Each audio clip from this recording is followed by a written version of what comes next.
Hey horror TV fans, Bored now, back with you. On this video I will be talking about episode 4 of the Chucky TV series. The episode is called Just Let Go, and I will be talking about spoilers from the beginning just to warn you of this review. And this show has really come into its own now. It's really struck on a theme, on momentum, and the characters, the teen characters especially, are finally getting into their sort of groove. So I would say, following on from last week's episode, which I was positive on, I would say I'm even more positive on this one. And I think the reason I'm enjoying it so much now, and this episode especially, is because they found this sort of niche area where you've now got this essentially threesome, this three core teen characters of Lexi, Jake and Devon, who all have their sort of own role now in the show, but they've come together as a group to now fight Chucky, essentially. So rather than it just being like a teen drama show, having this sort of very soapy type feel, we now have a focus which has this sense of being an actual sort of horror type premise, where you've obviously got Chucky doing his classic things, stirring up trouble, playing people off against each other, obviously causing chaos and killing people, but obviously making it look like it's other people, sort of playing twisted games in that sense. But on the other hand, you do have the teen characters now coming together as a group and fighting back. And it's just sort of funny how, like, a character like Lexi, how the actress who was like really bothering me in the first 2 episodes, and in some ways I couldn't wait for her characters to be killed off, how suddenly now I'm a lot more invested in her. I'm still not sure like the actress is the best, but certainly if she isn't a great actress, that didn't stand out as much this episode, if that makes sense. It's almost like they found the character they were looking for, because for a while with her it seemed to be like flitting between the 2 characters, not quite making up its mind, and it seems like she's definitely found her groove now. In fact, I would say she's probably, alongside Chucky, might be the MVP of this episode. It's a little funny how she managed to escape without a scratch from the fire last week, but that's obviously where a lot of the episode takes place, in like a hospital. And also in this episode there's this sense of like a murder type mystery thing from the grown-ups point of view, because you have Devon's mother now, who's like the local cop, and she in last week's episode was warning him to stay away from Jake, because obviously bad things seem to follow Jake around, and you've kind of got that stuff. But in this episode she's starting to question Devon about Jake and about the party, and the subject of Chucky comes up, and the fact that Jake gave him to Lexi's sister, and she sort of draws this link that, hey, whenever trouble's about, Chucky seems to be in the same place. Now I think you have to say a little far-fetched than she would start to make these parallels, because if we're meant to believe then in this universe adults are pretty immune to Chucky and what's going on with him, then why would she start to draw connections? But you know, whatever, it starts setting off a pattern, and by the end of the episode she's questioning Jake about it. So, but I enjoyed this episode a lot, because again we got some classic Chucky antics, but even more importantly I think the teenage characters come into their own, and they finally set this thing in motion where they're going to battle back against Chucky. I think there's one or two complaints still, like the scene with the adults where they start to fight and argue and sort of point fingers at each other, like the respective parents, about who's to blame for what happened at the party. It's sort of funny actually, because Lexi's mum gets on her case about it and starts blaming her. You know, it was your idea to have the party, and Lexi then mentions Jake. Well, it was Jake's fault, and obviously they don't know what she's talking about.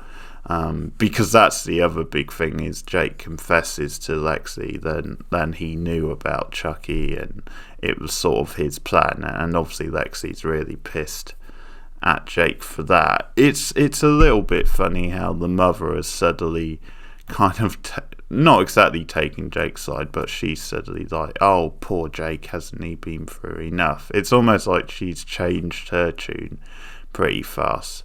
So the argument with the parents in the hospital was a bit forced, but I guess it at least gives them something a bit more meaty to do in these episodes.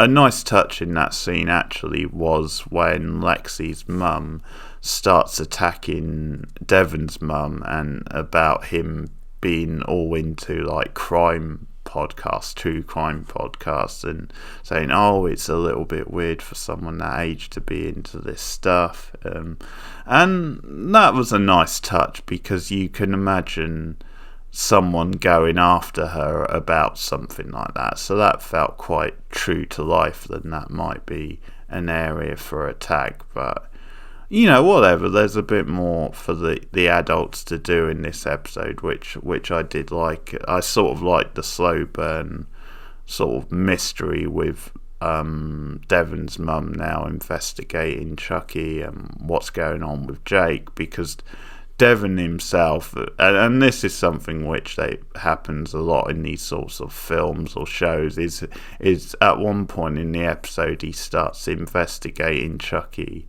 like puts like Chucky good guy doll into the internet, and obviously you start getting these search results, and through that he goes like down a rabbit hole, starting to like delve into his history, and like there's even like an Easter egg almost with Tiffany getting a mention because it comes up regular occurrence. I mean, whether an internet search would quite work like this, I don't know, but it looks good visually, and again it's good stuff for the Devon character because it makes him quite proactive type thing. And the other thing that sort of starts like suspicions running is then it's finally revealed that Oliver, who was the one who actually died at the party, then he was actually brutally stabbed to death, so it wasn't part of the fire. But as I was saying, it's a really good episode for Lexi. She does become like proactive in the episode, and you see how concerned she is for her sister, who's still in like critical condition. But she actually goes with Jake to the house to start investigating, and at one point they have a proper like fight and falling out where Jake opens up to her about how hurt he was because of her prank, and how he doesn't feel accepted anywhere, and that's almost like a subtext to do with being gay essentially, and the trauma of trying to come out and be accepted, you know, as a gay person. Obviously I think it's something we said in one of my reviews with Rachel, then it's maybe a bit unbelievable then in this day and age no one would seem to accept it, but even so it's still you know, progress still hasn't caught up as much as you would like, I think it's fair to say. But so I think there was definitely a comment on that in that scene, but at the same time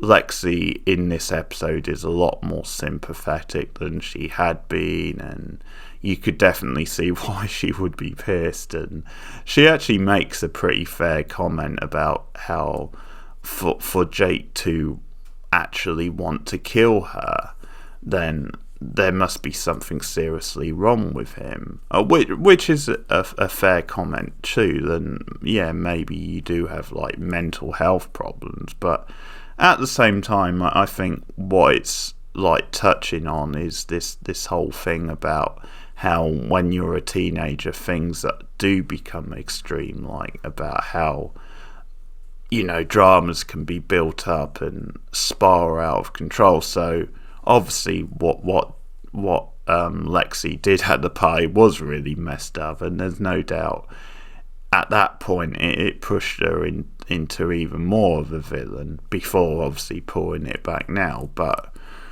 so at that point it's a terrible thing for her to do, but obviously Jake has been manipulated by Chucky and things have gotten out of hand. So it's a good moment, actually. I like that they were having a proper discussion, but also getting quite heated over it. It makes sense, and then emotions would be running high, and it sort of comes down to like the title of the episode, Just Let Go, which is then Chucky is there in the house and sort of frightens them, and at one point when things are getting heated, Jake like gives her a shove a bit too heavy and she goes over the edge, and he's then holding on, and that's when Chucky pops up, being Chucky, laughing a lot, that sinister cackle, and just let go of the title. So he's trying to convince Jake to just let go, basically, to then it's time to kill her. You know, there'll be one less bitch in this world causing trouble, as Chucky sort of puts it at one point. But of course Jake ends up doing the right thing. He has sort of started to see that this isn't the right way to go about things, and then a local cop shows up out of nowhere and obviously says get out of the house, and he then, what becomes like the drama for the second part or the final part of the episode, is that he recognises the good guy doll and takes it back to the hospital for Lexi's sister. And this is what I mean about things falling into place now, because then obviously Lexi and Jake, who they go back to the hospital with him, they're freaking out. They're trying to explain, no, don't take Chucky back to him. But so I like this sort of dynamic now of they're sort of the only ones really in on this information, like those two, and I think probably Devon at this point. So they sort of have to try and make things happen, because the adults are like oblivious to this. So you've got this sort of tension of them trying to convince adults what's going on, but at the same time, because they're the only ones who know the truth, they're the ones who sort of have to go after Chucky. And it sort of builds, and we finally get like another big death in the episode, which is Chucky finally killing this cop. And it's another very entertaining death, because he just like stabs him with all these different like needles, and he has like a great sort of Chucky style line, which is time for another cocktail, and we get another sinister laugh. So, and that's sort of how the episode ends, with this reveal that where they rush in because there's more stuff going on with the sister, who still isn't back to normal, and then it's revealed that the cop is found dead, and Lexi sort of screams, and sort of cuts to Chucky basically flipping the teenagers off. So that's the ending. That's obviously a really strong ending, and another good sort of episode. As I said, I think a big episode for Lexi. I think she's finally come into her own now, and I do now like the dynamic of these three main characters who have all become quite likeable, and or at least quite, you know, engaging to watch in their own way. So at least for a few episodes, them against Chucky, I can see now making for a fun show moving forward. So that's episode 4 of the Chucky TV show. Let me know your comments or your thoughts on the episodes in the comments below. Please like and subscribe. Share me out on social media. You can also ding the bell on YouTube to get more notifications when I go live or post a new video. But look out for more horror TV reviews, and I'll be back with more Chucky next week. Thanks for listening. Goodbye.